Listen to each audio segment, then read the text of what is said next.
जटिल समस्या हो या भाग्य बाधा हो, व्यापार, नौकरी, शादी की समस्या, करियर की चिंता हो या वैवाहिक जीवन में हो सुख का अभाव, पाइए अपनी समस्त ज्योतिषीय तथा वास्तु समस्याओं का सरल, चमत्कारी, प्रभावशाली समाधान।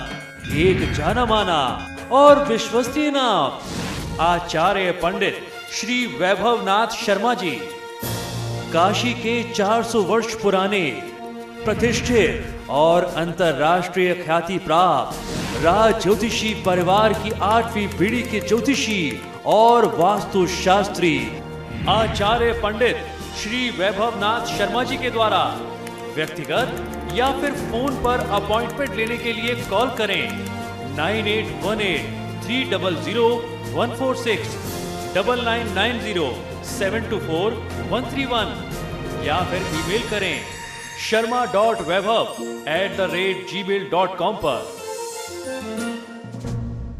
मिथुन राशि के वार्षिक फल को जानने की सबसे पहले साधारण किस प्रकार से वर्ष 2015 रहेगा ये जानते हैं। वर्ष 2015 आपके निजी जीवन में प्रमुख परिवर्तन ला सकता है। लंबे समय से रुके हुए निजी एवं व्यावसायिक कार्य अब आरंभ हो जाएंगे। आपकी महत्वाकांक्षाएं और विचार अब एक ठोस आकार लेंगे।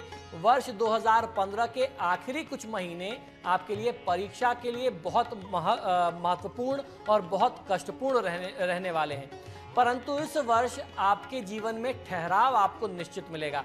शांत बैठ करके आत्मनिरीक्षण करिए, स्वयं आप चिंतन करिए और फिर ये निर्णय करिए क्या आप कर सकते हैं अच्छे से, किस काम में आपकी योग्यता और आपकी महारत, आपका ज्ञान प्रयोग हो सकता है। उस क्षेत्र में आप श्री गणेश करें और स्वयं को स्थापित कर लें। जीवन और उसके आप पर प्रभाव के बारे में कोई गलतफहमी ना रहे, जीवन को बहुत अच्छे से समझ लीजिए। इस वर्ष अपने जीवन का संपूर्ण आनंद लेने में आपको बहुत सहायता देने वाला है।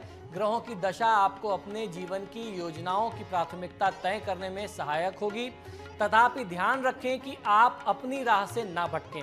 वहीं वर्ष का अंत जो है वह आपके लिए अच्छा भाग्य लेकर के आएगा। इस वर्ष आपका व्यावसायिक जीवन अत्यंत कार्य व्यस्तता से भरा रहने वाला है। इस वर्ष ग्रहों की दशा आपको सामान्य कार्यों के साथ साथ लंबी योजना पर विचार करने में सहायता करेगी। अपने अधिकारियों एवं साथियों के साथ समसामयिक असंगति का अनुभव करना हो सकता है। ध्यान रखें कि संबंधों में इतना खिंचाव ना आए कि कड़वाहट ही आ जाए। व्यावसायिक क्षेत्र में अपने आत्मजोर के तरीके को बदल करके इससे बाहर निकलें। अपनी रचनात्मकता इस समय सामने आनी चाहिए। वर्ष के अंत में आप प्रगति के शिखर पर होंगे। अब जानते हैं प्रेम व वैवाहिक दृष्टिकोण से क्या कहता है 2015 मिथुन राशि वाले जातक लोगों के लिए। इस वर्ष आपके संबंध एक नए मुकाम पर पहुंचेंगे, जहां आप आपसी आकांक्षाओं के लाभ का आनंद ले सकते हैं। प्रेम जीवन में स्थिरता का अनुभव होगा। आपकी भावनात्मकता और रूमानी मनोदशा अपने शिखर पर होगी, परंतु इसका आनंद खराब ना होने दें। आपका प्रेम जीवन आपके अभिमान को बढ़ावा देगा और आपके अंदर आत्मतुष्टि का संस्थापन करेगा। सामान्य रूप से आप जीवन और संबंधों के प्रति आशावादी रहेंगे। जो पहले से ही संबंध में बंधे हुए हैं उनके जीवन में इस वर्ष नया जोश, नए प्रेम का भाव आएगा। प्रेम के विषय में महत्वपूर्ण निर्णय लेते समय आपको निर्भीक रहना चाहिए। जो अभी अकेले हैं यानी अविवाहित हैं, जिनका अभी जोड़ा नहीं बन पाया है, वे अपने आदर्श जीवन साथी को चुनने में अधिक गंभीर और बहुत ज़्यादा संवेदनशील यानी सेंसिटिव होकर के सोचें। साल के मध्य में आपके चुनने के लिए कई सारे विकल्प आपके समक्ष होंगे। आइए अब जानते हैं आपकी अर्थव्यवस्था, आपके फाइनेंसेस कैसे होने वाले हैं वर्ष 2015 में। वर्ष 2015 में आपकी आर्थिक स्थिति पूर्णतः बदल जाएगी। आप तत्काल वित्तीय भविष्य से अधिक लंबे समय की संभावनाओं पर ध्यान देंगे। इस वर्ष के दौरान आपको अनचाहे व्यय का सामना करना पड़ेगा, इसलिए सख्त निगरानी रखनी चाहिए। आप सुनिश्चित करें कि आप अपनी संपत्ति ना गंवाएं। अपने धन का सुरक्षापूर्ण ध्यान रखें और कानूनी तथा व्यक्तिगत सीमा के अंदर ही रह करके आपको कार्य करना चाहिए। किसी भी प्रकार का जोखिम यानी रिस्क आप मत लीजिए। अप्रत्याशित लाभ की उम्मीद आप ना करें। आपको अनएक्सपेक्टेड इनकम का उम्मीद छोड़ देना चाहिए। केवल कड़ी मेहनत आपके वित्तीय लाभांश में आपको मदद करेगी, आपको प्राप्त करने में सहायक होगी। अब जानते हैं स्वास्थ्य के दृष्टिकोण से 2015 कैसा रहेगा मिथुन राशि वाले जातक लोगों के लिए। आपका शारीरिक एवं मानसिक स्वास्थ्य वर्ष के प्रथम भाग के दौरान अस्थिर रहेगा। अपने शरीर को अधिक तनाव न दें, आराम करें और जीवन का संपूर्ण आनंद लें। अपने भीतर की आध्यात्मिक आवश्यकताओं की खोज करें और ध्यान या किसी भी अन्य प्रासंगिक आध्यात्मिक दीक्षा द्वारा इन्हें बढ़ावा दें, जो आपका मानसिक विकास करेगा। ग्रहों की सही दशा के कारण आप वर्ष के दूसरे भाग में स्वस्थ एवं प्रसन्न रहेंगे। अपनी भावनाओं पर नियंत्रण रखें और किसी भी तरह के झगड़े से, वाद विवाद से, तनाव से आप दूर रहें, जो आपकी प्रसन्नता को, आपकी शुभ ऊर्जा को क्षति पहुंचा सकता है। अपनी संग्रहित ऊर्जा का सही जगह प्रयोग करने का प्रयास करना चाहिए। आइए अब जानते हैं करियर और शिक्षा के लिहाज से क्या कहता है वर्ष 2015। करियर एवं शिक्षा के लिए यह समय काफी अनुकूल नजर आ रहा है, क्योंकि इस समय गुरु आपके प्रयासों को समर्थन प्रदान करेगा। हालांकि उनके लिए कठिन समय है जो जातक मास्टर डिग्री या उच्च स्तरीय शिक्षा प्राप्त करना चाहते हैं, क्योंकि राहु की बुरी दृष्टि परिस्थितियों को उनके प्रतिकूल बनाएगी। तो अब ये तो रही परिस्थिति, ये रहा आपके लिए फलादेश। साथ ही साथ जानते हैं कुछ उपाय जिनको करके आप 2015 को और ज्यादा शुभ और सफल बना सकते हैं।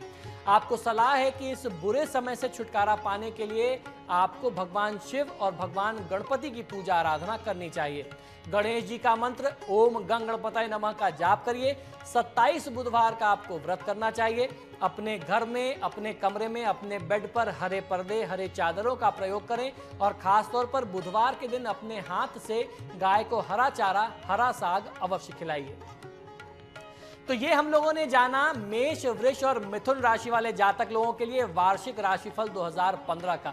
आने वाले एपिसोड्स में बाकी की राशियों के बारे में भी हम आपको विस्तार से बताने वाले हैं कि वर्ष 2015 आपके लिए कैसा होगा और किन छोटे, सरल और चमत्कारी उपायों से आप अपनी राशि के लिए उपाय करके वर्ष को शुभ बना सकते हैं और अपरंपार सफलता प्राप्त कर सकते हैं।